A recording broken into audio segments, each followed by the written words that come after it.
شوف مزيان هاد البحر، واش كنتي كتعرف ان هاد الجمال كاين في المغرب؟ هادي المينا وحده من اهدى واصفى الشواطئ اللي كاينه في المغرب. الماء نقي، الجو نقي، وكلشي كيعطيك احساس بالحريه والراحه في هذا النفسيه. النهار درت جولة خفيفة في مدينة تطوان، وبدينا بالمدينة القديمة اللي فيها الريحة الأندلس في كل زنقة. من بعد سيدي مشيت للبحر المينا، واعر بزاف، الماء نقي والجو هاني، وحتى الناس كيعطيوك إحساس بالراحة.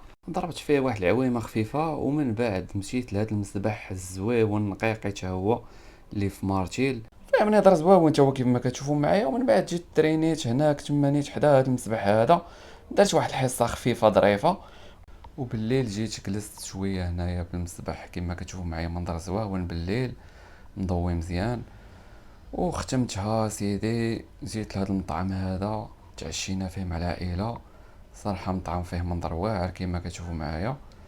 وهذا ما كان هادشي اللي كان في هذا النهار هذا، وتبارك الله عليكم وشكرا على المشاهده.